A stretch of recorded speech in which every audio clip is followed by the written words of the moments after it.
चलिए साहब, चलिए जल्दी से आएंगे। एक क्वेश्चन से शुरुआत करेंगे।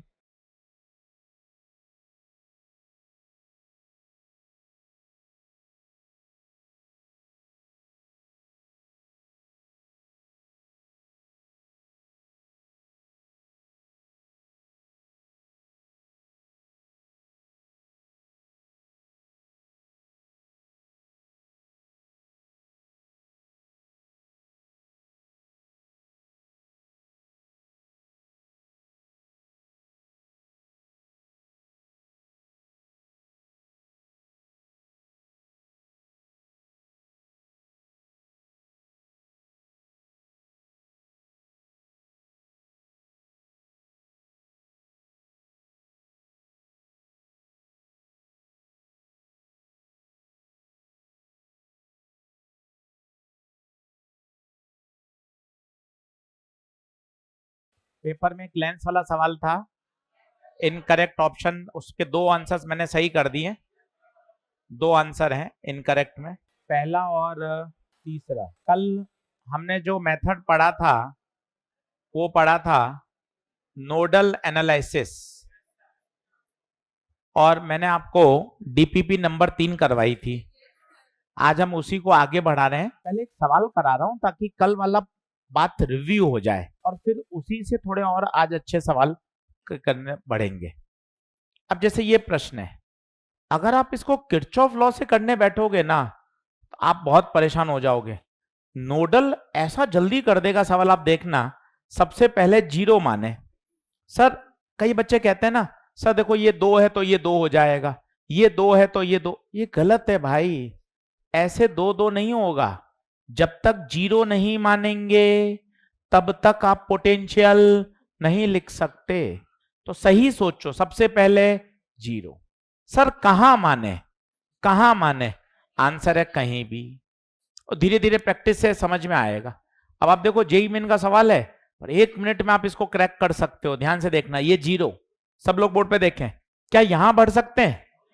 नहीं। यहां छोटे से बड़ा दो, छोटे से बड़ा 2 रुपया था, दो का और फायदा हुआ 4, छोटे से बड़ा ये 6, बोर्ड पे देखना 6, बड़े से छोटा नुकसान, बड़े से नुकसान, नुकसान। अब ध्यान से देखो, इस वाले रेजिस्टेंस में ऊपर भी दो नीचे भी दो, करंट फ्लो ही नहीं करेगा। इस वाले में देखिए करंट फ्लो नहीं करेगा, इस वाले में भी करंट फ्लो। आंसर है current 0 ampere in all resistance. Sir जरूरी थोड़ी ना आपने उसको जीरो माना। बिल्कुल आप मत मानिए, चेंज करते हैं जिससे थोड़ा कॉन्फिडेंस बढ़े। सर जरूरी नहीं है कि वहीं जीरो हो, सर ऐसा कोई आवश्यक नहीं है। चेक करते हैं, उससे क्या होगा, थोड़ा सा आपका आत्मविश्वास बढ़ेगा। अच्छा जरूर थोड़ी ना है जहां सर मान रहे हैं वहां मैं एग्जाम मानूंगा। एग्जाम में सर मेरे साथ थोड़े रहेंगे भाई, कहीं भी जीरो मान के बताइए सर। आइए बोर्ड पे देखिए। सर आप ऐसा करो, कहीं आप बीच में ले लो सर। सर मेरा थोड़ा आत्मविश्वास तो बढ़े कि मैं कर पाऊंगा सवालों को, ये तो मैं समझूं। इधर मैंने जीरो मान लिया। सब लोग बोर्ड पे देखो, आज यही करने हैं, बढ़िया। ये जीरो। अब बताओ यहां से छोटे से बड़ा दो, छोटे से बड़ा ये, बड़े से छोटा दो, बड़े से छोटा, बड़े से छोटा, यहां से माइनस। अब आप देखो इसके दोनों किनारों पे 2 2 वोल्ट, जीरो जीरो जीरो, -2 -2। तुरंत आपने बदल के क्यों दिखाया है सर? ताकि सर मैं अंदर ही अंदर मजबूत बनूं, अंदर ही अंदर अपने आप से बात कर सकूं कि यार कहीं भी जीरो माने कोई फर्क नहीं पड़ता, आंसर में कोई चेंज नहीं आएगा। आंसर होगा जीरो इन ईच रेजिस्टेंस। बहुत ही अच्छा सवाल, जेई मेन का क्वेश्चन, पर बढ़िया तरीके से आप कर सकते हैं। अब आज इसके थोड़े से और कठिन सवाल की तरफ बढ़ता हूं। आज बढ़ता हूं डीपीपी नंबर 4 की तरफ। चलो अब आते हैं डीपीपी नंबर 4। अब डीपीपी नंबर 4 क्यों लगे लिखना था? 2 बार सॉल्व कर दिया तो 1 बार भी नहीं लिख पाया। गजब कर बात कर रहा था, अब मत कर आगे। 2 बार सॉल्व कर दिया भाई। चलिए अब डीपीपी नंबर 4, आज ये थोड़े से कठिन सवाल हैं। सबसे पहला मुद्दा है, सर पता कैसे चलेगा कि 3 नंबर का सवाल है या 4 का है? वहां लिखा हो तो आएगा नहीं, ये गुप्ता सर के डीपीपी नंबर 3 का सवाल है। अब आप अंतर देखना तो आपको मजा आएगा। मैं डीपीपी नंबर 4 का सवाल नंबर 2 से शुरू कर रहा हूं। 3 प्रश्न आपको करके दिखाऊंगा और धीरे धीरे फिर आपको ये बात समझ में आ जाएगी। चलिए आगे कर दूं क्या? बिल्कुल बातचीत बंद करिए, डांटने की आवश्यकता नहीं पड़े, बिल्कुल बातचीत बंद कर दीजिए, अच्छे से समझिए। DPP number 4 question number 2।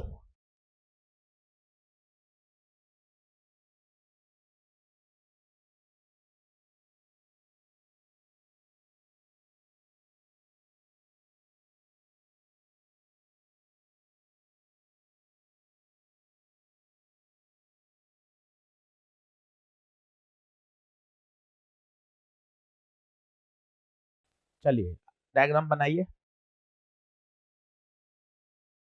अब सवाल कह रहा है कि सब में करंट निकालिए। अब लगाना अपन को नोडल एनालिसिस है। यार ये इतना तगड़ा मेथड है बेटा। एक तो इसकी किताबों में क्या कम दिया हुआ है, क्योंकि सीबीएसई की किताब में नहीं है, राजस्थान बोर्ड की किताब में नहीं है, एनसीईआरटी में नहीं है, तो ये क्या कम पॉपुलर है। पर ये इतना तगड़ा मेथड है कि अगर आप सीख गए तो मजा आ जाएगा। सब लोग बोर्ड पे देखो, 3 सवाल मैं आपको करके दिखाऊंगा बैक टू बैक और फिर उससे आपको आइडिया लगेगा। सबसे पहले जीरो माने, सर ये जीरो माना, निगाहें बोर्ड पे रखो, बाद में लिखना। ये जीरो, बताओ ये जीरो, ये जीरो। यहां चलो, छोटे से बड़ा 30 वोल्ट, छोटे से बड़ा 20 वोल्ट, छोटे से बड़ा।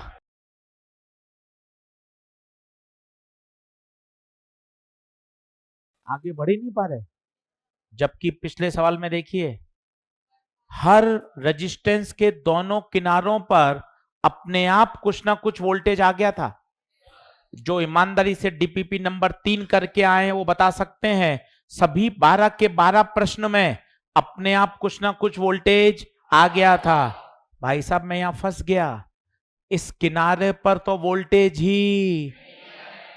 अब मुझे एक नई चीज सीखनी पड़ेगी, अगर नहीं आ रहा तो मैंने अपने मन से क्या माना, एक्स। समझिए बात को। डीपीपी नंबर 3 में आवश्यकता नहीं पड़ी, क्योंकि सभी जगह अपने आप वोल्टेज आ गया था। ये पिछला देखिए, आती मैंने ये सवाल कराया, सर यहां एक्स तो नहीं माना आपने सर, क्योंकि आवश्यकता ही नहीं पड़ी। हर रेजिस्टेंस के दोनों किनारों पर वोल्टेज पहुंच चुका था। मेरा एम क्या है, मुझे हर रेजिस्टेंस के दोनों किनारों पर वोल्टेज दिखना चाहिए। नहीं दिख रहा था, आप देखिए मैंने एक्स माना, इधर एक्स है तो बताओ क्या यहां भी एक्स होगा, क्या यहां भी एक्स होगा।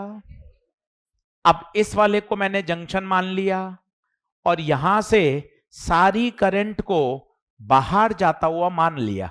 I1 कितनी ब्रांच दिख रही है यहां से, 3, 1 2 3। करना शुरू करिए, धीरे धीरे समझ में आएगा। अब इस पॉइंट पर मैं लगा रहा हूं किरचॉफ का first law. Kirchhoff first law क्या कहता है, इनकमिंग करंट बराबर, आराम से लिखिए, एक सवाल कम आएगा, दूसरा थोड़ा ठीक लगेगा, तीसरे तक आते आते बात जम जाएगी और फिर बार बार घर पे प्रैक्टिस करोगे तो बढ़िया समझ में आ जाएगा। आप पहले ये ठोक कर बताइए एक्स क्यों माना। हम घर से रट के नहीं जा सकते, अगर नहीं वोल्टेज आ रहा तब हमने क्या माना, एक्स। अभी बीच में ऐसा सवाल एक फिर डाल दूंगा आधे घंटे बाद, जहां एक्स मानने की जरूरत ही नहीं पड़ेगी। तो आप रट के मत जाइए, आप तो ये सोचिए हर रेजिस्टेंस के दोनों किनारों पर वोल्टेज दिखना। अगर नहीं दिख पा रहा है तो फिर हम क्या करेंगे, एक्स मान। आइए सब लोग बोर्ड पे देखें। अब सर मन में खूब सारे सवाल आ गए, सर ये सारी आपने आउटगोइंग क्यों मानी। अचानक से खूब प्रश्न आ गए, क्या मैं कुछ इनकमिंग मान सकता हूं, बिल्कुल ठीक है। सारी आउटगोइंग, बिल्कुल ठीक है। कुछ इन मानू कुछ आउट मानू, बिल्कुल ठीक है, सभी से उत्तर आएगा। मैंने एक तरीका बना लिया कि मैं तो उस जंक्शन से हमेशा सारी करंट को क्या मानूंगा, आउटगोइंग, पर सचमुच ऐसा नहीं होगा, कुछ इन होंगी तो कुछ, पर कौन दिमाग लगाए कौन इन है कौन आउट है, हमने सारी करंट को क्या मान लिया, आउट। चलो इस वाले पॉइंट पे बताइए इनकमिंग कितनी, इनकमिंग, इनकमिंग कोई इनकमिंग है ही नहीं, outgoing I1 plus I2 plus, एक एक स्टेप समझ। अब आई, तूने जिसने डीपीपी नंबर 3 करी है याद हो गया होगा, I delta V by R, I delta V by, पूरी डीपीपी नंबर 3 इसी से सॉल्व होती है, आई बराबर डेल्टा वी बाय आर। अब I1 पे गौर कर, I1 यार यहां से कैसे निकालूं, नहीं आ रही, छोड़, यहां से देख, क्या ये I1 यहां जाएगी, हाँ गुरुजी, रेजिस्टेंस के किनारे पकड़, केवल ये किनारा बस, बाकी से क्या मतलब है तुझे, रेजिस्टेंस के किनारे देख, धीरे धीरे दिमाग मजबूत होगा। अब बता x बड़ा या 30 बड़ा, क्योंकि तीर का निशान देख कहां जा रहा है, नीचे, तो बड़ा कौन, x। अब बता x माइनस 30/10, धीरे धीरे चलेगा दिमाग, प्लस I2 ये रहा, किनारे देख x 20, x माइनस 20/I3, यहां नहीं लिख पा रहा, यहां तो जाएगी I3, हाँ, किनारा x, किनारा 10, x माइनस 10/10। सर ये कौन सा फॉर्मूला लगा रहे हो, देख 5 बार लिखा हुआ है, I बराबर डेल्टा वी बाय आर, यहां तक देख, समझ, लिख, बढ़िया।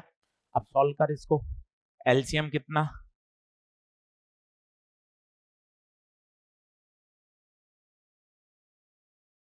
ये 0, x 3x 30 20 60, तो 3x बराबर 60, x बराबर, कभी भी वो x नहीं पूछेगा, ये आंसर नहीं है, क्योंकि x तो हर बच्चे का अलग अलग आ सकता है, आप भी अपने दोस्त से मैच करो तो जरूरी नहीं है x आपका मैच करे, क्योंकि किसी ने x कहां माना है, किसी ने कहां माना है, कभी x मत मैच करो, मैच क्या करोगे, करंट। अब मान लो आपसे पूछे I2 बताओ, I2 बताओ, तो बताओ I2 क्या थी, ये I2 ये रही, I2 क्या थी बताओ, x माइनस 20/10, अब x की जगह क्या रख दो, 20, I2 ये मैच कर लो आप, ये मैच कर, मान लो I3 पूछे, I3 निकाल लो, वो I1 पूछे, I1 निकाल लो।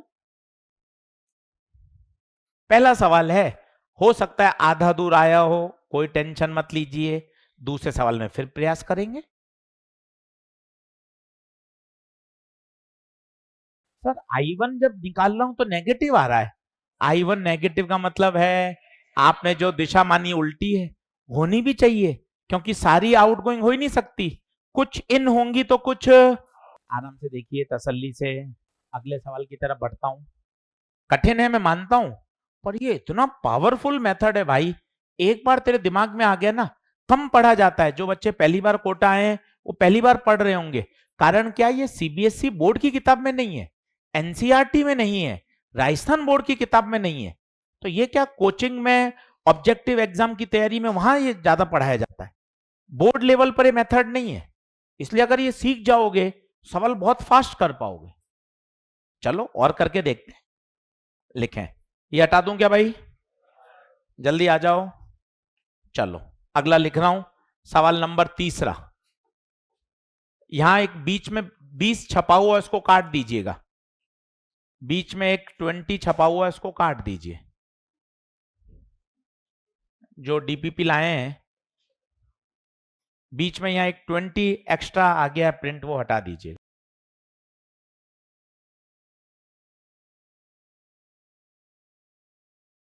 अब थोड़ा कॉन्फिडेंटली खेलें, देखो अब दूसरा सवाल आया है, यहां 20 लिखा हुआ है, इस 20 को हटा दीजिए,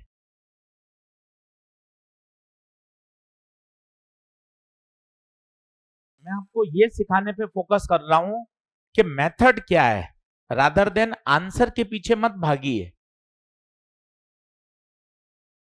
सही डायग्राम बना लीजिए। आज कोशिश करिए 3 और 4 पूरी पूरी करने की। काफी बच्चों ने मुझे होमवर्क भेज दिया है, कुछ कुछ मैंने होमवर्क उसमें भी टेलीग्राम पे भी पोस्ट किया है, ताकि आपको एक मिले आइडिया कि यार होमवर्क करेंगे तभी चीजें सुधरेंगी। चलिए सभी लोग बोर्ड पे देखें। अब सबसे पहले जीरो माने साहस करें। साहस का मतलब होता है करेज, मतलब हिम्मत दिखानी पड़ती है। मेहनत शब्द तो बाद में आता है, हिम्मत कि नहीं सवाल मैं कर सकता हूं, एक बार घुसूं तो सही सवाल में यार, पेन नहीं चलाऊंगा घबरा जाऊंगा तो क्या होगा यार। साहस करिए। अब सबसे पहले बोर्ड पे देखिए, सर जीरो मानू, कहां मानू, तेरी मर्जी पड़े जहां मान। मैं तो बीच में माना सर। सर एक बार कोने में मान के भी करके दिखाऊंगा, कर दूंगा, कोई टेंशन मत ले, करके दिखाऊंगा तुझे आज। ये बीच में जीरो माना। सब लोग बोर्ड पे देखो।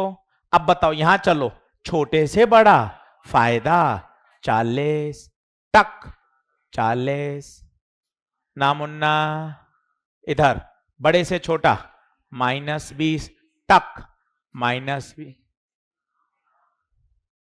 इसका मतलब मजबूर हो रहे हो आप, अब क्या मानो, एक्स। तो इस बात को समझ, हल मत छाप भाई। ये देख जेई मेन का सवाल, इसमें एक्स मानने की जरूरत नहीं पड़ी, क्योंकि अपने आप हर रेजिस्टेंस के दोनों किनारों पर वोल्टेज पहुंच चुका है। मेरा एम क्या है, मेरा एम क्या है, मुझे तो रेजिस्टेंस के दोनों किनारों पर वोल्टेज दिखना, अगर नहीं दिख रहा तो मैं करूं क्या, फिर मुझे तो एक्स मानना ही पड़ेगा। क्या ये बात क्लियरिटी से समझ में आ रही है क्या? अब देख ले, यहां क्या माना, एक्स। अब देख तो ये समय नहीं लगेगा, क्योंकि अब तूने बातें समझ ली। इसको नोड माना, सारी करंट को कैसा माने, आउटगोइंग, ये आउटगोइंग मान लिया। ये देख आएगा बेटा, चिंता मत कर, लगा रहना पड़ता है लगातार। मतलब इतना आप किताबों में पढ़ते हैं, इतने बढ़िया बढ़िया कोटेशन लिखे रहते हैं कि सफलता ऐसा नहीं है कि वो 5-6 दिन का प्रयास है। सफलता बहुत लंबा प्रयास है, 200 दिन, 250 दिन, 300 दिन, एक नियम से पढ़ना, रोज उसी जुनून से पढ़ना, तब जाके वो सफलता में कन्वर्ट होती है। 5 दिन, 10 दिन, 15 दिन वो सक्सेस में कन्वर्ट नहीं होता भाई। रोज पढ़ना बहुत जरूरी होता है। अब इस बिंदु पे लगाओ, इनकमिंग बराबर आउटगोइंग, इनकमिंग बता 0, outgoing I1 plus I2 plus I3। अब एक एक I1 लिखना सीख, I फिर I का फॉर्मूला लिख दे, शर्माता क्यों है। I बराबर डेल्टा V बाय आर, ये पूरी डीपीपी का सॉल्यूशन है। I बराबर डेल्टा V बाय आर, पूरी डीपीपी का सॉल्यूशन है। I बराबर डेल्टा V बाय आर। अब I1 देख, इस किनारे पर x, यहां 40, तो x माइनस 40 बटे 10। I2 देख, x माइनस 0 बटे 10। I3 बता, x माइनस -20, मेरे बेटे, मेरे बेटे, x माइनस -20 बटे 10। देखो क्या आप ये लिख पाए क्या? दूसरे तक आते आते थोड़ा ठीक ठीक समझ में आ रहा है, एक और करके दिखाता हूं, और कॉन्फिडेंस बढ़ेगा। फिर घर जाके पूरी डीपीपी करो, धीरे धीरे बातें समझ में आती हैं। चल बता भाई, एक्स कितना,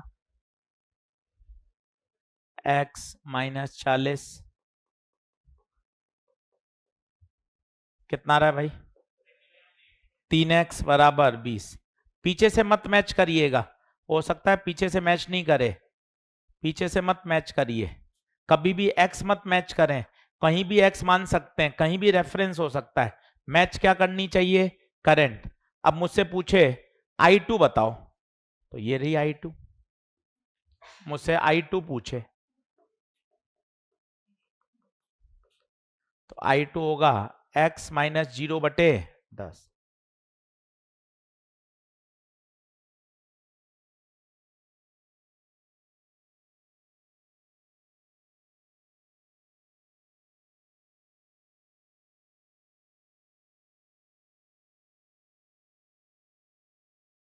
अब एक और करके देखना, अगला बराबर आ जाओ, 1 मिनट का रेस्ट ले लो, अगला खुद करके देखना, डायग्राम बनाता हूं, कोशिश करना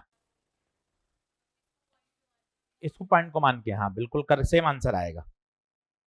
मैं नहीं करूंगा, आप करना है, मैं तो सारे करके दिखा दूंगा फिर, है तो एक बार वापस चेक करके मुझे दिखा देना, ठीक है। चलिए आगे बढ़े क्या, एक और करके देख लें क्या, लास्ट थोड़ा डरावना करके देखते हैं। छठा देखिए, छठा देखिए, करूं नेक्स्ट करूं, छठा। अब दिखने में इतने ऊट पटांग हैं, पर कहीं परेशान मत होइए, धीरे धीरे क्वेश्चन करना सीख जाएंगे, चीज समझ में आ जाएगी।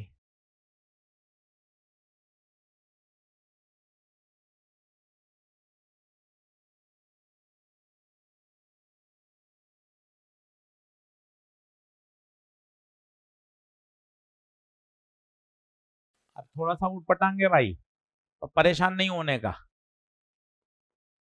इंपॉर्टेंट है हिम्मत, करेज रखने का, क्या अरे सर गलत होगा कोई टेंशन नहीं है, क्योंकि ये तो सर अनगिनत सवाल बन सकते हैं, पर कॉन्सेप्ट अनगिनत नहीं है बेटा, कॉन्सेप्ट लिमिटेड हैं।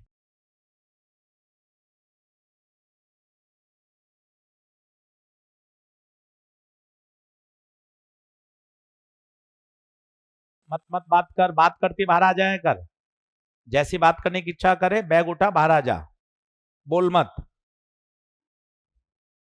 पहले 10 मिनट खड़ा हो जाएगा, क्यों क्यों खड़ा हुआ है, सर मुझे बात करनी है तो मैंने पहले 10 मिनट खड़ा हो गया, अब बात करूंगा सर। फिक्स नियम बना ले, रोज रोज नहीं समझाना पड़े। अब भाई साहब ये दिखने में है भयंकर, अब दिखने में ही है भयंकर, 5 मिनट समझ लोगे तो बढ़िया आएगा। सर जीरो माने, कहां जीरो माने सर, कहां, तेरी उत्तर तो ये कहीं भी माने, पर होशियारी ये कहती है, होशियारी कहती है यार अगर मैं यहां जीरो मानूं तो इससे फायदा मिलेगा, टक सीधा यहां भी जीरो मिल जाएगा। सही तो है कि कहीं भी मानी है, पर होशियारी उसमें डाल दीजिए, यार यहां जीरो मानने से मेरे अचानक 2 बिंदुओं पर क्या मिलेगा, जीरो। चलो सर आगे बढ़ते हैं, सर थोड़ा बढ़िया सवाल है, थोड़ा आराम से समझेगा, अरे 3 बार समझा दूंगा तो टेंशन मत ले, खुश रहे। चीज बोर्ड पे देख, अब सब लोग बोर्ड पे देखो, मम्मी का समय बोर्ड पे देखो, यहां से चलो, छोटे से बड़ा,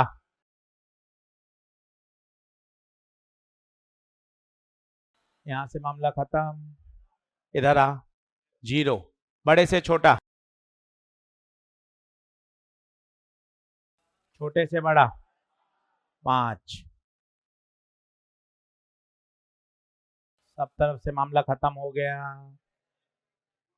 सब तरफ से मामला खत्म हो चुका है। अब क्या मानने, इधर, इधर जीरो। अब बताइए क्या माने, एक्स। अपने आप आपको लगेगा कि हाँ यार अब मैं एक्स मानूं, अब ये एक बीच में करा दूंगा ऐसा सवाल जानबूझ के जिसमें एक्स मानना ही नहीं पड़ेगा, तो तुझे आइडिया लग जाएगा। अब बताइए यहां एक्स, सारी करंट को क्या मान लें, outgoing, I1 I2 I,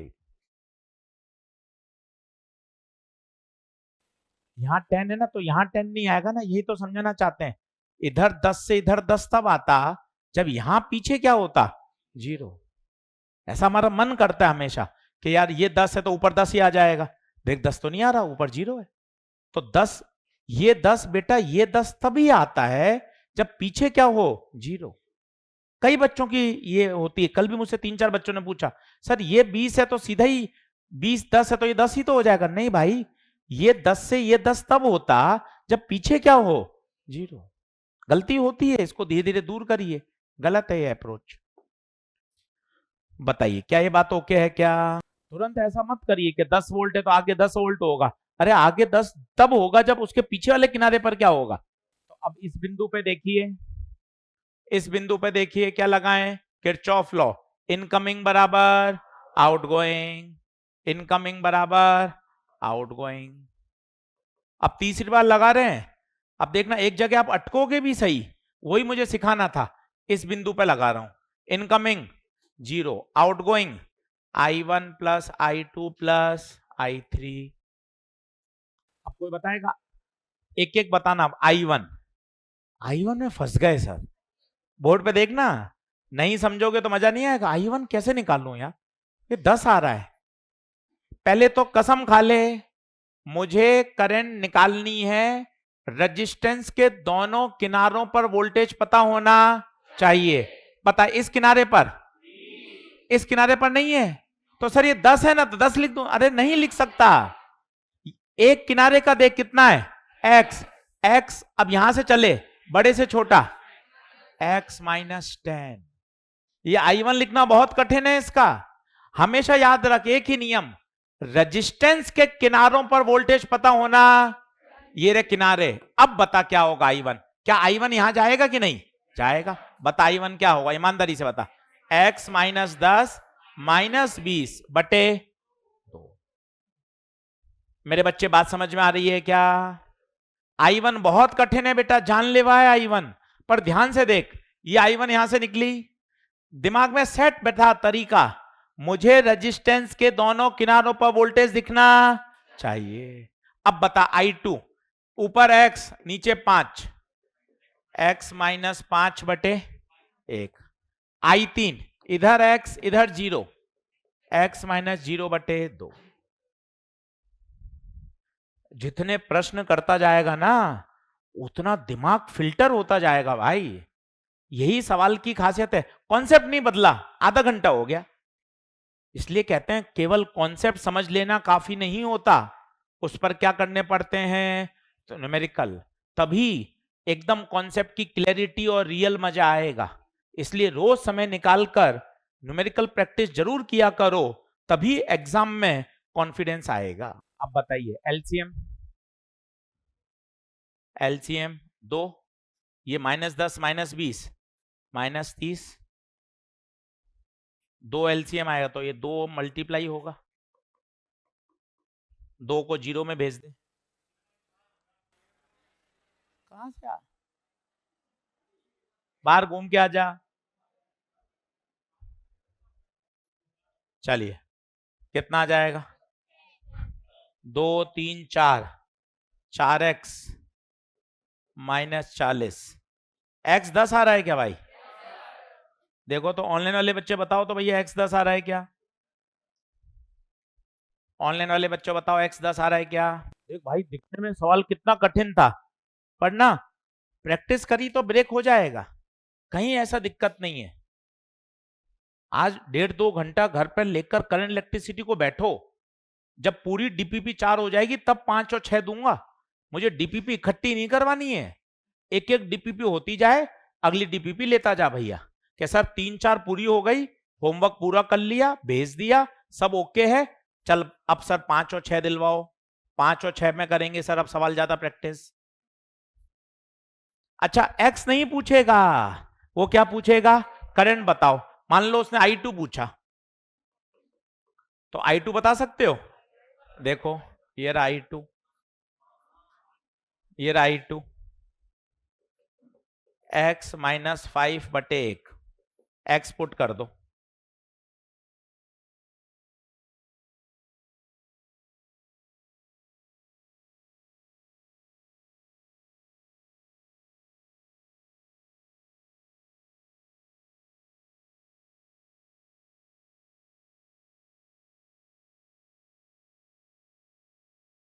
zero कहीं भी मान सकते हैं, कोई रेस्ट्रिक्शन नहीं है। धीरे धीरे प्रैक्टिस करने पर आपको आइडिया लग जाएगा कहां ज्यादा फायदा मिलेगा। सही गलत तो है ही नहीं, प्रैक्टिस से ये फायदा मिल जाता है कि अच्छा कहां माने जिससे सवाल जल्दी सॉल्व हो। सर एक और करा दो लास्ट, फिर मैं इसकी बढ़िया प्रैक्टिस कर लूंगा। तेज बोलिए, कौन सा, ये 5 वोल्ट, ये 5 वोल्ट, हाँ ये -10 वोल्ट है। करंट डायरेक्ट निकाल सकते हैं, इस वाले में पूछी नहीं ना, करंट तो इसमें पूछी है। हाँ निकाल सकते हैं ना, इसमें तो करंट आई नहीं, ने पूछी नहीं है। करंट तो इस वाले में पूछी है, इस वाले में पूछी है, इसकी तो डायरेक्ट निकलेगी नहीं, इसलिए तो एक्स निकालना ही पड़ेगा। इस वाले में पूछता तो आ जाता। बताइए क्या ये बात ओके है क्या? आगे बढ़ें क्या? चलिए अब एक और करके दिखाता हूं, आप उसको डिसाइड करिए क्या उसमें x मानूं नहीं मानूं। चलिए 8वां सवाल खुद करेंगे, समय दूंगा पूरा, कोशिश करें आज आजू बाजू से नहीं बात करें, कि खुद से करके देखें सवाल, अटकेगा गलत होगा सही होगा कोई टेंशन नहीं। और मैंने आपको एक सिखाया ना शब्द, भैया करेज करना पड़ेगा, साहस दिखाना पड़ेगा, हिम्मत रखनी पड़ेगी, तब काम चलेगा। निराश नहीं होना है, घबराना नहीं है, मर्जी पड़े जहां जीरो मानिए, और नहीं समझ में आता तो सबसे कोने में जीरो मान लीजिए, सबसे बेस्ट है। खुद करें। क्या एक्स की जरूरत पड़ रही है क्या? देखो बैठो मत हाथ में हाथ धर के, बैठने से कुछ नहीं होगा। नोट्स बनाने के लिए नहीं आए हो भाई, नोट्स तो ऑलरेडी बाजार में मिलते हैं, नोट्स कहीं से मिल जाएंगे। नोट्स से फायदा क्या भाई, अपन करेंगे सीखेंगे तब बात पता चलेगी। हिम्मत नहीं कर पा रहा हूँ जीरो का मानू, अरे तू जीरो नीचे मान ले यार, ये डाल ले, कहीं मान ले, हिम्मत तो कर, ये जीरो, ये जीरो, ये जीरो। अब बता छोटे से बड़ा, 100 टक, 100 टक, 100, 100 में ऊपर से आए 60 रुपए नुकसान, 40, 40, 60। क्या एक्स की जरूरत पड़ी क्या? भैया एक्स की जरूरत ही नहीं पड़ी, तो पहले से दिमाग ऐसा मान के मत चलो कि एक्स मानना पड़ेगा। सर सवाल है, मैंने जानबूझ के सवाल मिक्स किया ताकि तुम्हारा मजबूती बढ़े। सर ऐसा कोई जरूरी नहीं है। अब करंट चाहिए, करंट के लिए मैंने आपको क्या बताया, डेल्टा वी बाय, अब उसने अमीटर की रीडिंग पूछी है, तो बताओ यही वाली तो करंट जाएगी। सर सर ये जीरो है तो क्या ये जीरो होगा? हाँ, क्योंकि अमीटर का रेजिस्टेंस। अब बताइए क्या ये करंट बता सकते हो, आई बराबर डेल्टा वी बाय आर, ये किनारा, ये किनारा, ये किनारा 40 बटे, क्या यही करंट अमीटर में से जाएगी? यही क्या हो जाएगी, अमीटर की रीडिंग।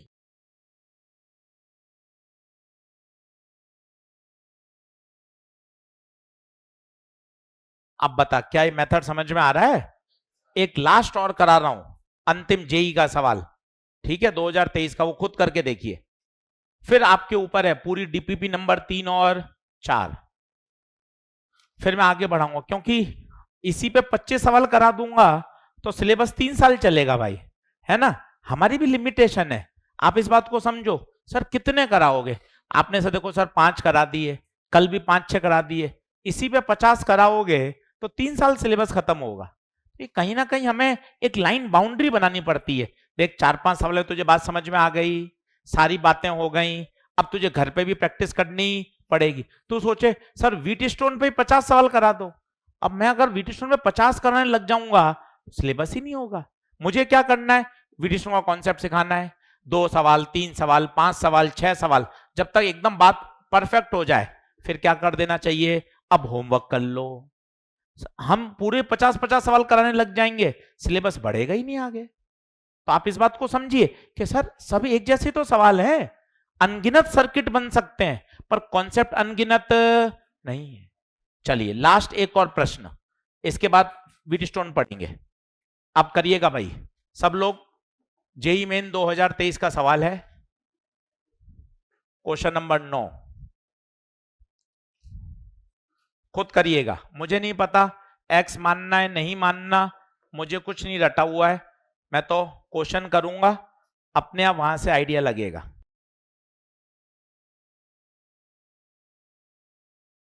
जीरो नहीं समझ में आता कहीं भी मानिए, कुछ समझ में नहीं आता, सबसे अच्छा रहता है कोने में, राइट कोने में जीरो मान लीजिए, ये सबसे ट्रेडिशनल है।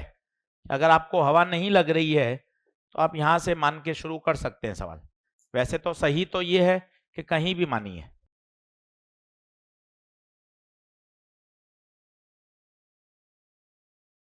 2023 का सवाल है जेई मेन का, खुद करिए।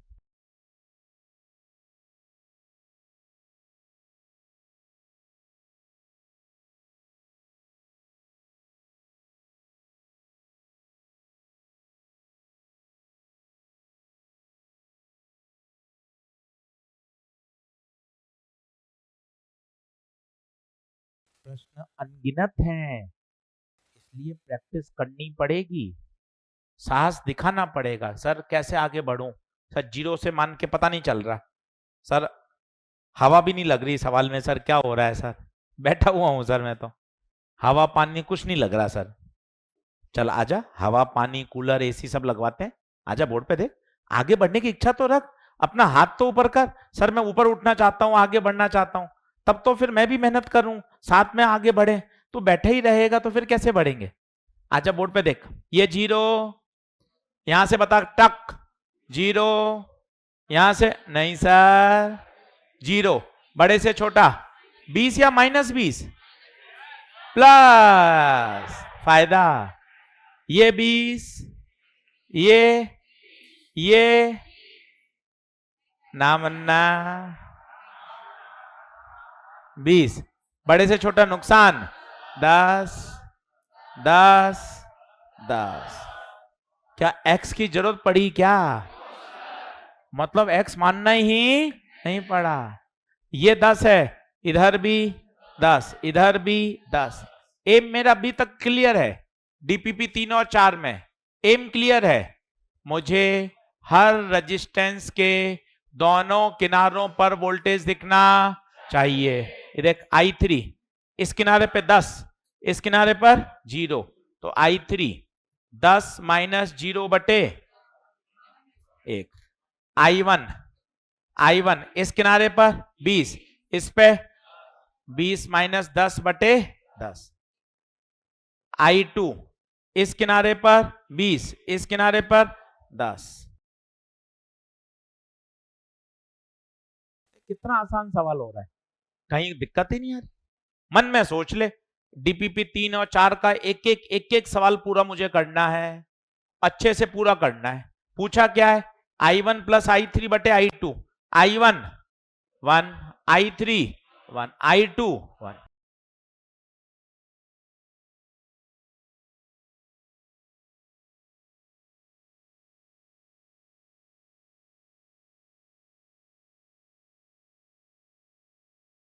बढ़ू क्या आगे, चलो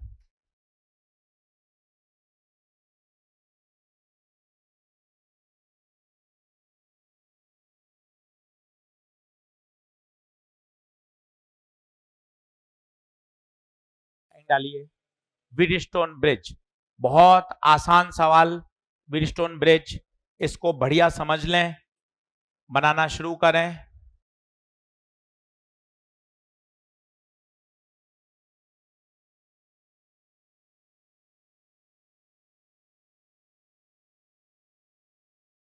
बनाइए, चलिए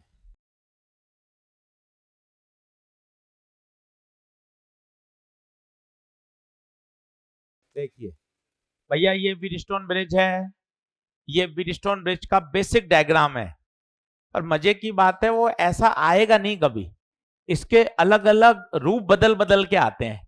अब अगले 1 घंटा में यही सीखना है। ये सबसे बेसिक डायग्राम है जो किताब में दे रखा होता है, इसे बोलते हैं व्हीटस्टोन ब्रिज। अब इसकी एक कंडीशन होती है, अगर अगर लेफ्ट आर्म्स का रेशियो, इसे बोलते हैं आर्म्स, ARM, आर्म मतलब भुजा, साइड्स, लेफ्ट आर्म का रेशियो अगर राइट आर्म के रेशियो के बराबर हो जाए तो इसे कहते हैं बच्चों बैलेंस व्हीटस्टोन ब्रिज।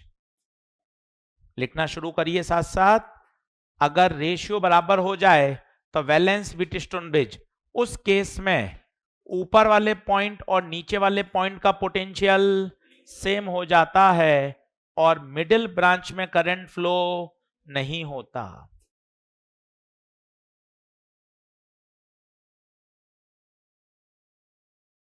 ये इसका बिल्कुल बेसिक बात है, अच्छे से समझिए।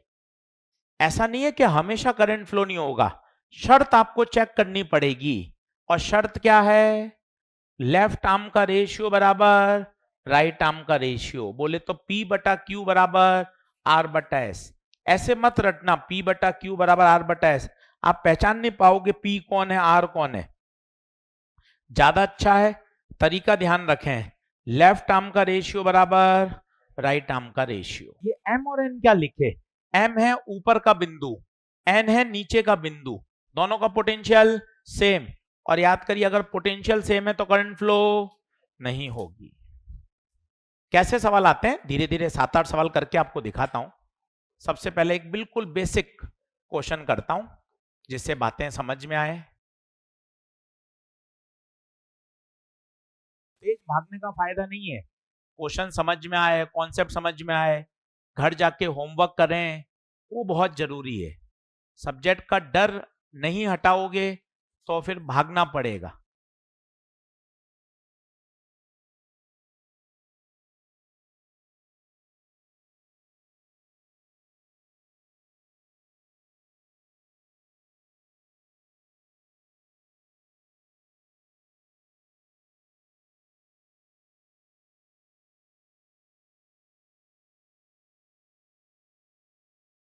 बनाते जाओ, अब 7-8 सवाल कराऊंगा आज आराम से, तसल्ली से, और घर जाके इसके भी क्वेश्चन की प्रैक्टिस।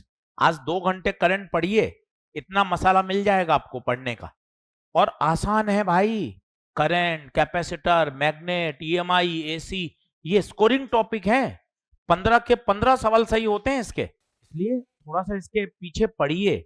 और इसमें मजा ये है, इसमें कहीं रोटेशनल नहीं लग रहा, कहीं ऑप्टिक्स नहीं लग रही, कहीं एसएचएम नहीं लग रहा, बिल्कुल फ्रेश टॉपिक है, अलग, आराम से तैयार कर सकते हैं। सबसे पहले दिमाग में ये फोटो एकदम दिमाग में सेट करें, ये कौन है, व्हीटस्टोन। व्हीटस्टोन आते ही सबसे पहले चेक करें क्या ब्रिज बैलेंस है या नहीं। कैसे चेक करते हैं, लेफ्ट आर्म का रेशियो बराबर राइट आर्म का रेशियो, चेक करो, आर बटे आर बराबर आर बटे आर। क्या 1 बराबर 1 आ रहा है, हाँ जी, हाँ जी। इसका मतलब ब्रिज कैसा है, बैलेंस। ब्रिज कैसा है, बैलेंस। एक एक बात लिखते चलो, पेन चलाते चलो, एक्टिव रहो। सबसे पहले फोटो देखकर पता करो, जागते रहो, ब्रिज क्या है, व्हीटस्टोन। फिर चेक करो क्या बैलेंस है। गुप्ता सर बैलेंस चेक करने की शर्त बताओ, नींद मत लो। लेफ्ट आर्म का रेशियो बराबर राइट आर्म का रेशियो। अगर ब्रिज बैलेंस है तो बीच वाला रेजिस्टेंस बेकार। क्यों सर, बेकार क्यों हो जाता है, पैसा नहीं दिया क्या? नहीं, बेकार इसलिए हो गया, ऊपर का पोटेंशियल और नीचे का पोटेंशियल सेम हो गया, तो इस ब्रांच में करंट फ्लो नहीं करेगा, इसको हटा दो। अब जैसे आप इसको हटाओगे ना, आप देखो सर्किट अचानक से बहुत आसान हो जाएगा। वैसे आपको सीरीज पैरेलल नहीं पता चल रहा था, पर जैसे आप इसको हटा दोगे सर्किट अचानक से आसान हो जाएगा। अब बताओ कौन सीरीज कौन पैरेलल, बताइए। ऊपर वाले दोनों सीरीज, कितना, 2R। नीचे वाले दोनों कितना, 2R। अब ऊपर 2R, नीचे 2R। अब बताओ 2R और 2R,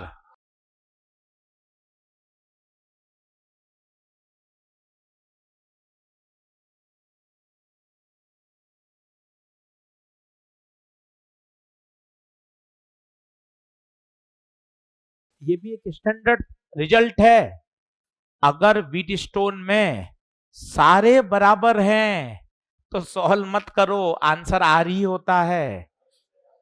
एक बार करके देख लिया, अब इसको रिजल्ट को याद कर लो। अगर व्हीटस्टोन में सारे 20-20-20-20-20 ओम है तो आंसर 20 ही आएगा, देख ले।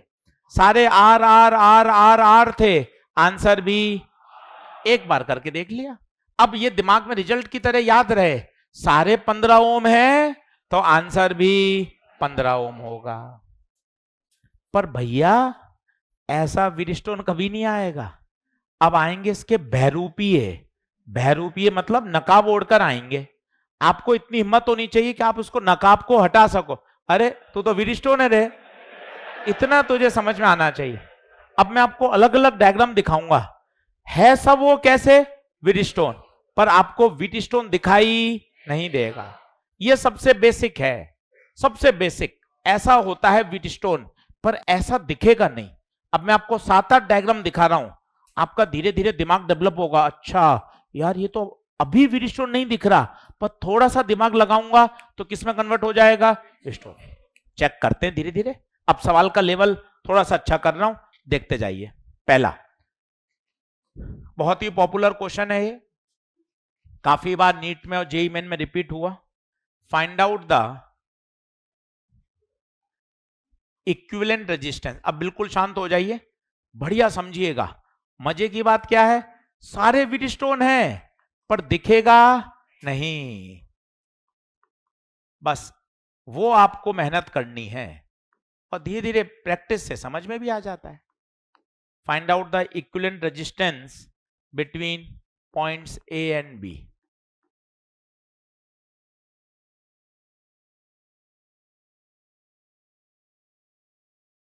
ऐसे हवा नहीं लगेगी, पर अभी आप देखना 5 मिनट के अंदर अंदर ये व्हीटस्टोन में कन्वर्ट हो जाएगा। बताइए आदित्य राज ओके है क्या, अंकित, आर्या। अब सर कैसे कन्वर्ट होगा, मैं सिखाता हूं धीरे धीरे। तो कुछ समझ में आ रहा, वो बिंदु मान, हाँ सर एक सबसे पुराना देसी मेथड, ए ए ए, बी बी, फिर मन से मानो सी सी, पर अभी भी सारे नहीं आए, और मन से मानो डी। देखो क्या बात समझ में आ रही है, सबसे पुराना मेथड कि ए बी मानो, और जो भी अक्षर मानते हैं वो हमेशा कहां आते हैं, बीच में।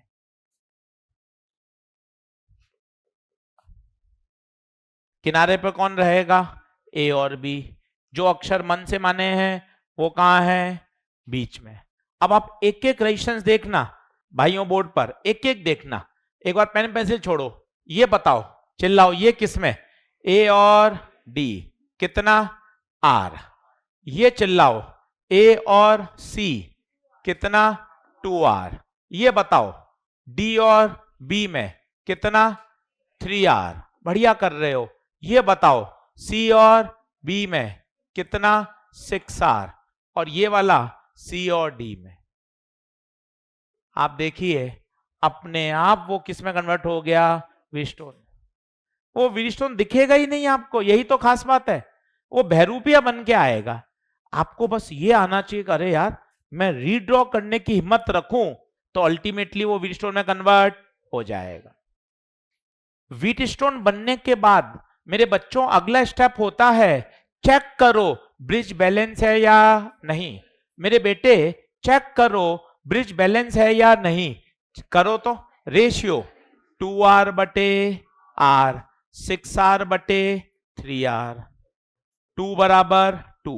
हाँ जी हाँ जी हाँ जी, ब्रिज कैसा है, बैलेंस। और अगर बैलेंस है तो बीच वाला बेकार। बिल्कुल स्टेप से सीखो कि एकदम एक एक कॉन्सेप्ट क्रिस्टल क्लियर हो जाए और फिर प्रश्न पढ़ने का मजा है। अब बीच वाला बेकार है तो बताइए अब ऊपर वाले दोनों किसमें, सीरीज। डायग्राम बनाते जाइए, जितने डायग्राम बनाएंगे उतनी चीजें समझ में आती जाएंगी।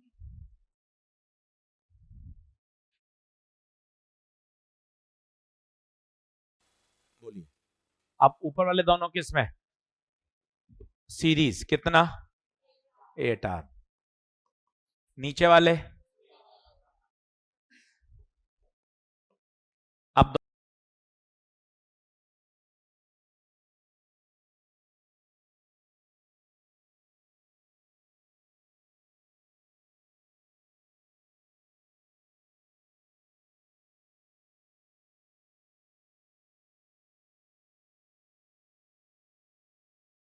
बाई 3 आ रहा है भाई,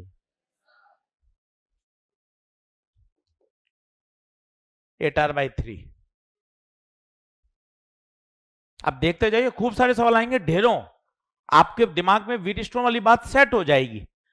कन्वर्ट अल्टीमेटली वो इसी में होगा, पर ऐसा आएगा नहीं, आएगा वो टेढ़ा मेढ़ा। बस प्रैक्टिस कर करके आपको सेट होना पड़ेगा। अच्छा ये व्हीटस्टोन में कन्वर्ट करना आना चाहिए। अगला लिखिए, फाइंड आउट द, जल्दी आओ, find out the equivalent resistance between points A and B. ये भी बहुत अच्छा सवाल, ये सब इतनी बार पेपर में आए हैं ना, आपको धीरे धीरे प्रैक्टिस करके आप इन सर्किट्स को ही ध्यान रख लेंगे। अरे सर ये वास्तव में व्हीटस्टोन ही है, आप कैसे देखते हैं?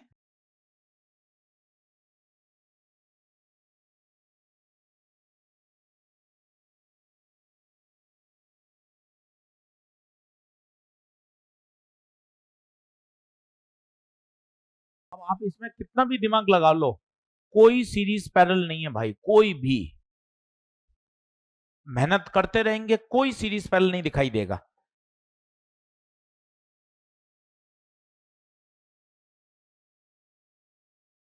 आपको बार बार कह रहा हूं, आपको स्टैंडर्ड व्हीटस्टोन नहीं दिखेगा, वो बहरूपिया ही आएगा। अब कैसे अलग अलग आते हैं, ये आपकी प्रैक्टिस आपको मजबूत बनाएगी। कॉन्सेप्ट वही है व्हीटस्टोन का।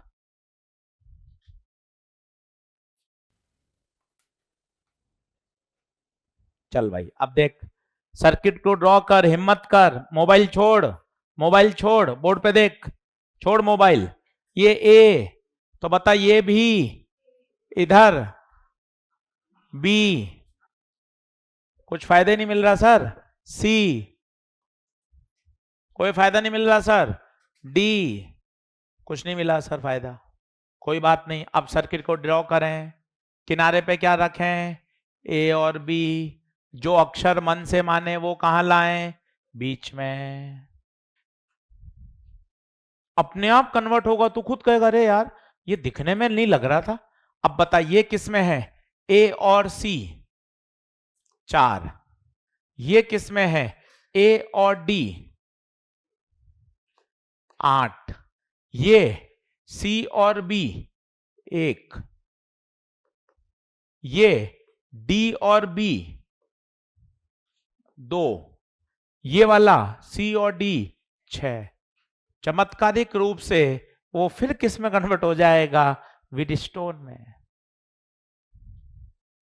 बस यही इस सवाल की कला है कि आपको व्हीटस्टोन आता सबको है, बोर्ड की किताब में दे रखा है, पर वो प्रैक्टिस से अलग अलग तरीके से पूछेगा।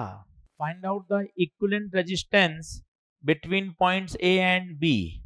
ऑनलाइन वाले बच्चों सवाल रिपीट कर दिया बेटा मैंने। Find out the equivalent resistance between points A and B. बताइए क्या बात ओके है? अब बताओ क्या रेशियो बराबर है, 4/8 बराबर 1/2, 1/2 बराबर 1/2, यस। तो बीच वाला बेकार, ऊपर दोनों सीरीज, 4 और 1 5, 8 और 2 10। अब बताओ पैरेलल में हो जाएंगे, तो R1 R2 upon R1 plus R2, 5 10/15, 10/3 आएगा भैया, भैया 10/3 आ रहा है क्या?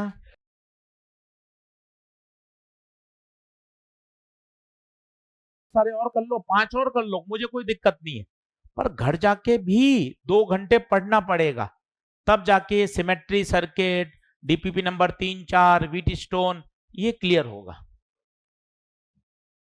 चलो बढ़ो क्या आगे, अगला लिखे, कैलकुलेट द इक्विवेलेंट रेजिस्टेंस। अब अगला खुद करना, थोड़ी ठीक ठाक प्रैक्टिस हो चुकी है आपकी। Calculate the equivalent resistance between points A and B. दिखने में उटपटांग होने दो, होंगे ही सही, बस आपको हिम्मत करके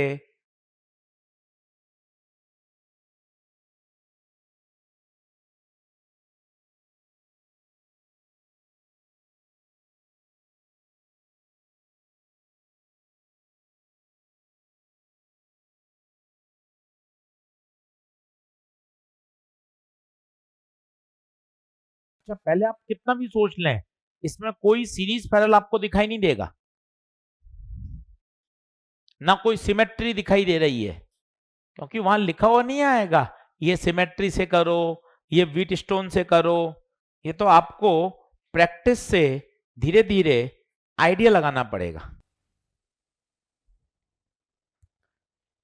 रीड्रॉ कर, अपने आप आएगा, हिम्मत रख, काटा कुटा तो होती है, ऐसे ही सीखते हैं।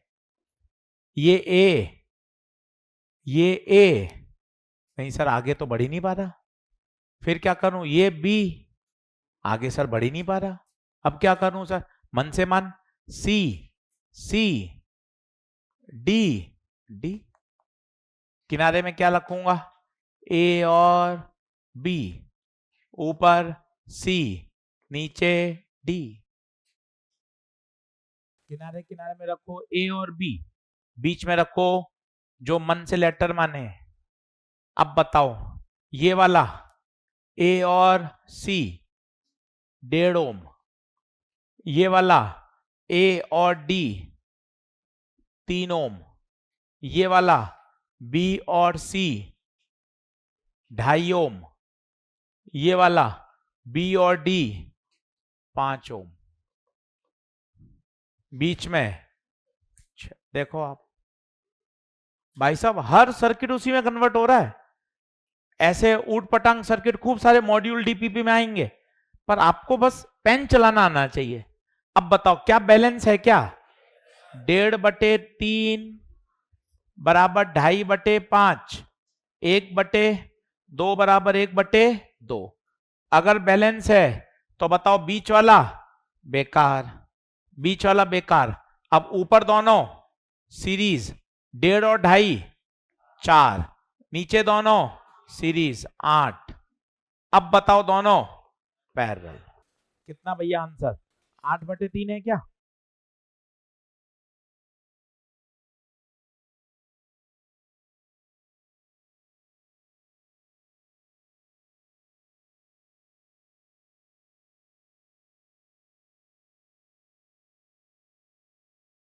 अगला लिखो,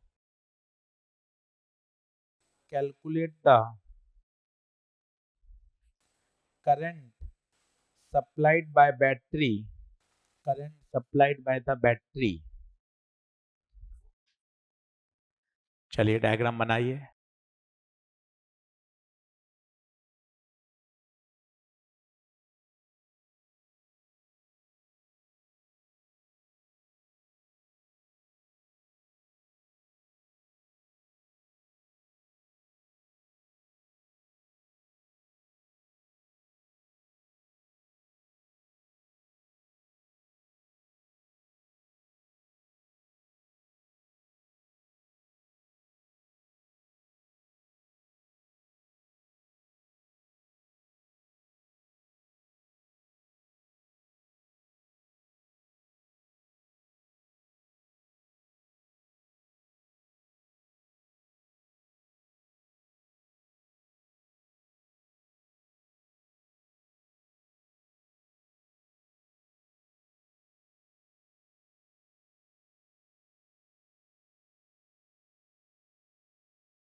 अब ध्यान से देखिए, क्या ये अभी सॉल्व किया क्या?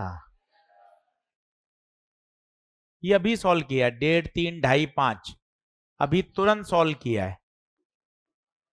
कितना था भाई, 8/3 था क्या? ये पूरा भी सॉल्व किया है, ये वाला।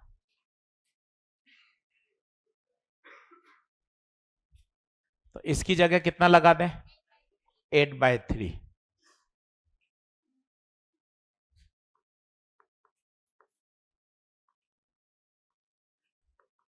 बाकी वैसा का वैसा रखिए।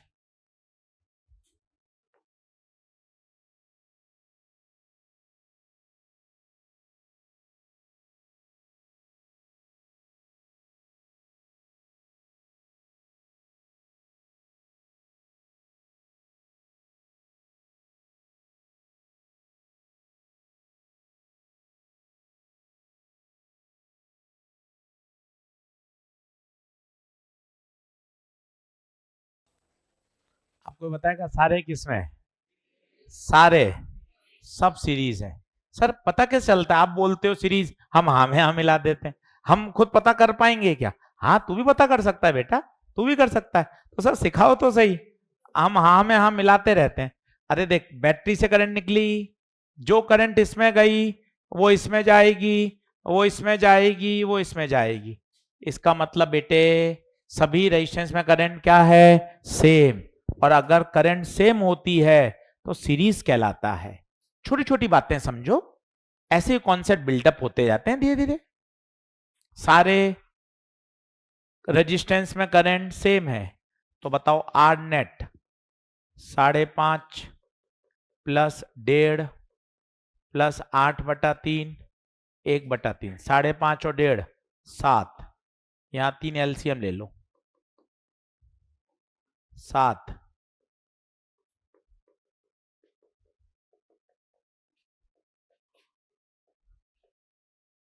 आर नेट 10 ओम। अब ओम्स लॉ लगा दें। V 5,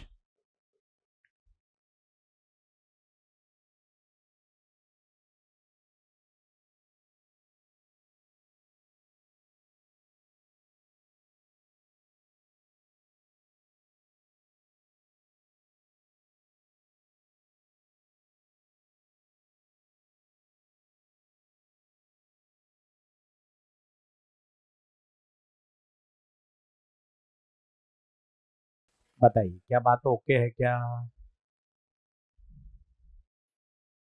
सब व्हीट स्टोन है। अब देखो सबसे बेसिक ये था, पर ये कभी पेपर में आता ही नहीं है। ये सबसे बेसिक है, एनसीईआरटी किताब में केवल यही दे रखा है।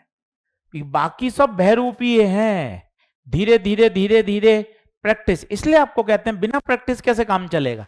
और यही नहीं आएगा आपको भी पता है, पता नहीं पेपर में कुछ और ही आएगा, पर कॉन्सेप्ट यही है। Concept Kirchhoff law, wheat stone, nodal, इनसे बाहर थोड़ी ना है। कॉन्सेप्ट तो यही है। अनगिनत सवाल बन सकते हैं, इसलिए कहते हैं प्रैक्टिस से ही काम चल सकता है, और कोई जुगाड़ नहीं है भाई। और करके देखते हैं, अगला लिखिए। खूब सवाल कर लीजिए पेट भर के कि हाँ सर अब प्रैक्टिस करूंगा सर, अब मुझे छोड़ दो सर, सारे आप ही करा दोगे फिर मैं क्या करूंगा सर। लिखें। अब यहां क्या होता है, एक सिली मिस्टेक क्या होता है, ज्यादा जल्दबाजी करने में क्या दिक्कत आती है। अब मैं 2 प्रश्न बताता हूं। सिली मिस्टेक वास्तव में क्या था? आप तो हर गलती को सिली मिस्टेक बोल देते हो, जो कॉन्सेप्ट भी होता है उसको भी सिली मिस्टेक ही बोल देते हो। ये अभी 7-8 साल से ज्यादा चल रहा है सिली मिस्टेक, सिली मिस्टेक। पर वास्तव में सिली मिस्टेक क्या कहा जाता है मैं आपको बताता हूं, देखना। कि जल्दबाजी, आधा अधूरा अगर हम देखते हैं तो क्या गड़बड़ी होगी। ये देखिए, ये दिखने में भाई दोनों व्हीट स्टोन है, पर आप देख क्या अंतर है। टर्मिनल्स बदलते ही खेला बदल जाएगा। ये देख, एक नजर में तू चलते फिरते देखेगा, आंख सुबह को उठा ही है, आंख खुली भी नहीं है, बस तो आंख ऐसे मसल रहा है, तो तुझे एक बार में व्हीट स्टोन लगेंगे दोनों। पर अच्छे से आंख ठंडे पानी से धो के देखेगा तो ये व्हीट स्टोन है, ये व्हीट स्टोन नहीं है। व्हीट स्टोन में होता क्या है, जो टर्मिनल्स हैं और जो रेजिस्टेंस खराब हो रहा है वो हमेशा उसके परपेंडिकुलर। यहां देखिए, ये व्हीट स्टोन नहीं है, ये तो नॉर्मल सवाल बन गया। कैसे? जो करंट इसमें जाएगी वो इसमें जाएगी, ये दोनों सीरीज, ये दोनों सीरीज, तो इधर 2R, बीच वाला R, इधर 2R। अब बताओ तीनों किसमें? पैरेलल। ये सीरीज पैरेलल नहीं है, ये व्हीट स्टोन है। तो आपको इतना भी मजबूत होना चाहिए। ऐसे ही तो सवाल कर करके कितनी बढ़िया बातें नजर आती हैं। अरे यार, टर्मिनल में खेला कर दिया सर ने, तो इधर टर्मिनल है जो मिडिल ब्रांच है वो टर्मिनल के हमेशा परपेंडिकुलर होनी चाहिए। ये देखिए मिडिल ब्रांच टर्मिनल के परपेंडिकुलर नहीं है, ये व्हीटस्टोन नहीं है, ये व्हीटस्टोन है।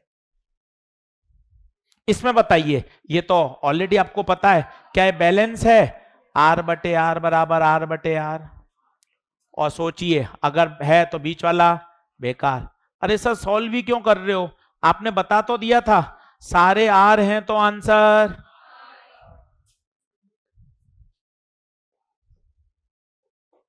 और इसमें तीनों पैरेलल हैं।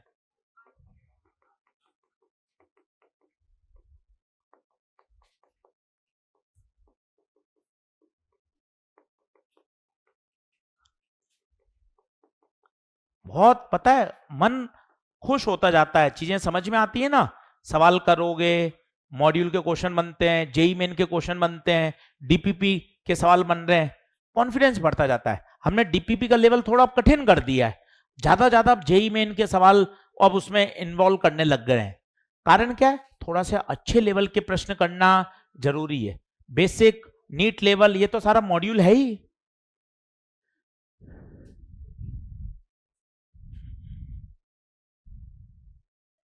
अब देखो आजू बाजू है दोनों, दिखने में ऐसा लग रहा है व्हीटस्टोन है, पर वो दूसरा वाला तो व्हीटस्टोन ही नहीं है भाई, वो तो नॉर्मल सीरीज पैरेलल से सॉल्व हो जाएगा।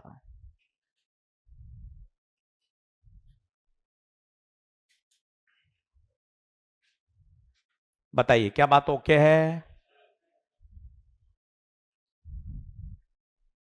एक कॉन्सेप्ट और लिखिए लास्ट, होमवर्क लिख लो, पढ़ो घर जाके, गप्पों में हंसी ठिठोले में कोई फायदा नहीं है, इनका कोई अंत नहीं है। पढ़ोगे तो फायदा मिलेगा, कॉन्फिडेंस आएगा। एक तो करो डीपीपी नंबर 3 और 4 पूरी, एक लिखो पेज नंबर 123 पर मॉड्यूल में 11-12 सवाल व्हीटस्टोन के हैं, उनको निपटा दो। पेज नंबर 123, पेज नंबर 123, वहां पूरी एक्सरसाइज है एक, जिसमें 11-12 सवाल हैं व्हीटस्टोन के, पूरी की पूरी वो एक्सरसाइज कर लो। 11 सवाल हैं किसके, व्हीटस्टोन के। पेज नंबर 123, एक्सरसाइज 1.10 पूरी सॉल्व कर सकते हैं। चलिए अब एक छोटा सा कॉन्सेप्ट सीखिए।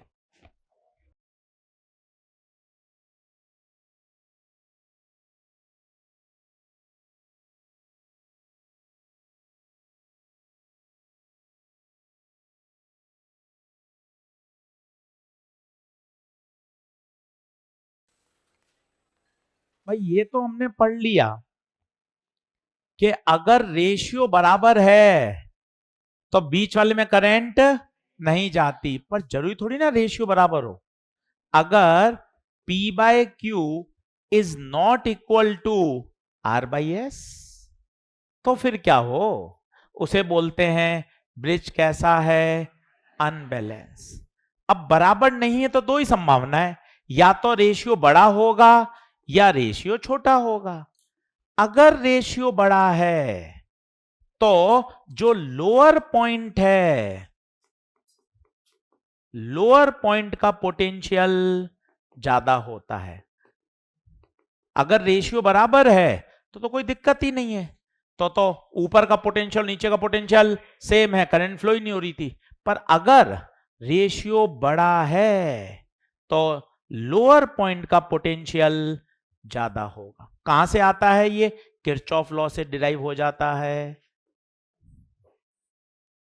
अच्छा उल्टा भी, अगर रेशियो छोटा हुआ तो लोअर पॉइंट का पोटेंशियल नहीं, अपर पॉइंट का।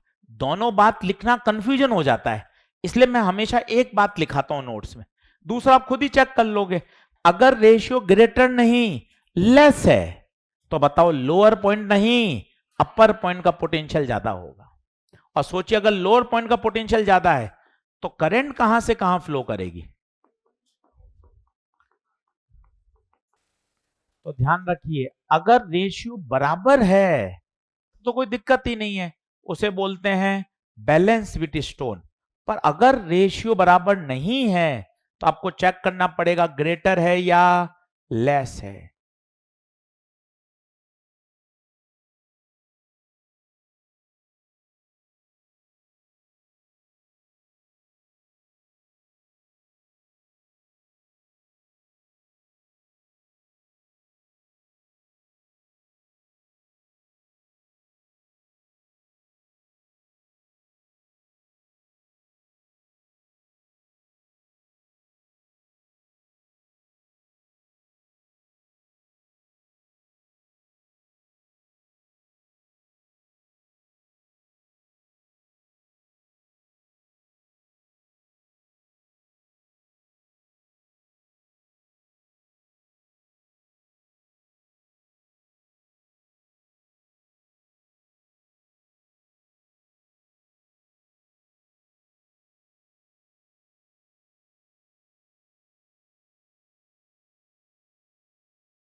अच्छा, रेशियो बराबर तो नहीं है, पर बड़ा है क्या? ये 4 है और ये 0.33 है। अगर रेशियो बड़ा है तो नीचे वाले पॉइंट का पोटेंशियल, नीचे वाले पॉइंट का पोटेंशियल ज्यादा होता है। तो बताओ कौन बड़ा होगा, ए या बी?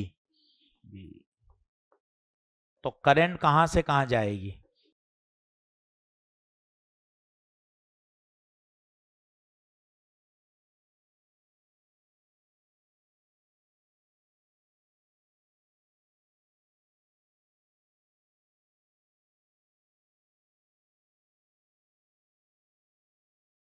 अच्छा सवाल है, स्टार लगा के रखिएगा।